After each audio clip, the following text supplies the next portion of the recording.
नमस्कार बच्चों। कक्षा 6 के बच्चे मेरे साथ हिंदी व्याकरण का पाठ 1 आज इसका रिवीजन करेंगे और पाठ का नाम है भाषा, व्याकरण और साहित्य। तो बच्चों इस पाठ के बहुविकल्पीय प्रश्न हैं, रिक्त स्थान है, मिलान है और सही क्रम वाले, इसके अलावा प्रश्न उत्तर। आज हम इनका रिवीजन करेंगे और ये रिवीजन आपको बच्चों याद भी करना है, लिखना भी है। पहले याद करो, उसके बाद फिर लिख कर देखो। चलिए शुरू करते हैं विकल्पीय प्रश्नों से। प्रश्न नंबर 1 है, इसमें दो व्यक्तियों की बातचीत का माध्यम क्या होता है? तो इसका सही उत्तर होगा भाषा। दो व्यक्तियों की बातचीत का माध्यम भाषा होता है, भाषा इसका सही उत्तर है। प्रश्न नंबर ख, गुरुमुखी किस भाषा की लिपि है? तो इसका उत्तर होगा पंजाबी। पंजाबी इसका सही उत्तर है। ग, भाषा द्वारा किनका आदान प्रदान होता है? इसका सही उत्तर होगा वाक्यों का। इसका सही उत्तर क्या है? वाक्यों का। इसका सही उत्तर है बच्चों विचारों का। भाषा द्वारा किनका आदान प्रदान होता है? विचारों का आदान प्रदान होता है। इसके बाद प्रश्न नंबर घ है, किसके द्वारा हम भाषा का शुद्ध रूप सीखते हैं? तो इसका सही उत्तर होगा व्याकरण। व्याकरण के द्वारा हम भाषा के शुद्ध रूप को सीखते हैं। अब आता है प्रश्न नंबर 2, उपयुक्त शब्दों की सहायता से रिक्त स्थानों की पूर्ति कीजिए। रिक्त स्थानों की पूर्ति करनी है। इसमें है प्रश्न नंबर का, भाषा द्वारा मनुष्य भावों और विचारों को करता है। क्या करता है? प्रकट करता है। खाली जगह में आएगा प्रकट। प्रश्न नंबर खा, हमारी यह पुस्तक भाषा का रूप है। कैसा रूप है? लिखित रूप है। प्रश्न नंबर ग, ध्वनि संकेतों को द्वारा लिखकर प्रकट किया जाता है। चिन्हों को, ध्वनि संकेत चिन्हों को लिखकर प्रकट किया जाता है। यहाँ आएगा चिन्हों को। और इसके बाद प्रश्न नंबर घ है, हिंदी भाषा लिपि में लिखी जाती है। किसमें? देवनागरी। इसका सही उत्तर है देवनागरी। अगला प्रश्न है प्रश्न नंबर 3, भाषा का उसकी लिपि से मिलान कीजिए। अब भाषा का लिपि के साथ मिलान करना है।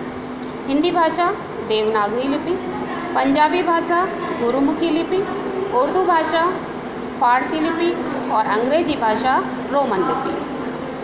अब आता है प्रश्न नंबर 4, नीचे दिए गए वाक्यों में शब्दों का क्रम सही करके दोबारा लिखिए। अर्थात ये जो शब्द हैं ये क्रम से नहीं लगे गए, बिना क्रम के लगा दिए गए हैं, इसलिए इस वाक्य का कोई अर्थ नहीं निकलता।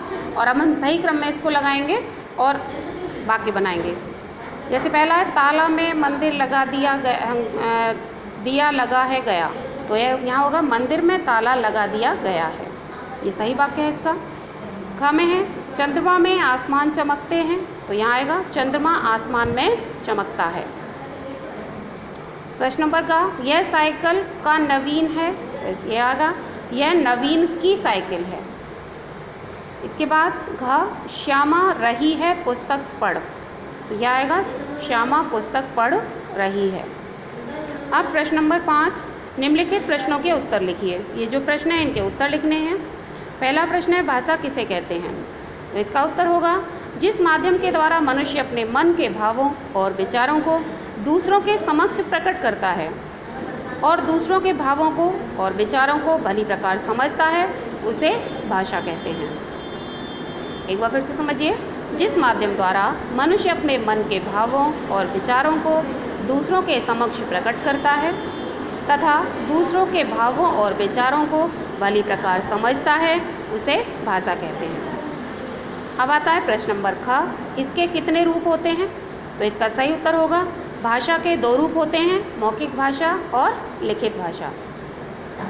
प्रश्न नंबर ग, मौखिक और लिखित भाषा में क्या अंतर है? तो इसका उत्तर होगा बोलकर कही गई और सुनकर समझी गई भाषा मौखिक भाषा कहलाती है। लिखकर प्रकट की गई और पढ़कर समझी गई भाषा लिखित भाषा कहलाती है। बोलकर कही गई और सुनकर समझी गई भाषा मौखिक भाषा कहलाती है। लिखकर प्रकट की गई और पढ़कर समझी गई भाषा लिखित भाषा कहलाती है। प्रश्न नंबर घ, लिपि किसे कहते हैं? तो इसका सही उत्तर होगा ध्वनियों को लिखकर प्रकट करने के लिए ध्वनि चिन्हों का प्रयोग कर जिस विधि का प्रयोग किया जाता है वह लिपि कहलाती है। फिर से समझिए इसको, ध्वनियों को लिखकर प्रकट करने के लिए जिन ध्वनि चिन्हों का प्रयोग जिस विधि से किया जाता है उसे लिपि कहते हैं या वह लिपि कहलाती है। इसके बाद प्रश्न नंबर 9 है, व्याकरण की परिभाषा लिखिए। तो इसमें होगा, प्रत्येक भाषा को शुद्ध रूप से बोलने, पढ़ने और लिखने के कुछ नियम होते हैं। प्रत्येक भाषा को शुद्ध रूप से बोलने, पढ़ने और लिखने के कुछ नियम होते हैं और इन नियमों से क्या होता है, हमें व्याकरण का ज्ञान होता है। व्याकरण ही भाषा के रूप को संवारता है, उसे शुद्ध बनाता है। और व्याकरण वह शास्त्र है जिसके द्वारा हम भाषा का शुद्ध ज्ञान करते हैं, उसको शुद्ध रूप में बोलना, पढ़ना और लिखना समझते हैं, यही व्याकरण कहलाता है। इसके बाद अगला है प्रश्न नंबर 4, व्याकरण के कितने विभाग होते हैं, नाम लिखिए। तो इसका उत्तर होगा, व्याकरण के 3 विभाग होते हैं, वर्ण विचार, शब्द विचार और वाक्य विचार। व्याकरण के 3 विभाग होते हैं, वर्ण विचार, शब्द विचार और वाक्य विचार। तो बच्चों, आपको ये पूरी एक्सरसाइज ऐसे तैयार करनी है। बहुविकल्पीय प्रश्न, रिक्त स्थान, सही मिलान, वाक्यों को क्रम से सही लगाना और प्रश्नोत्तर। अच्छे से इसको रिवाइज करिए। धन्यवाद।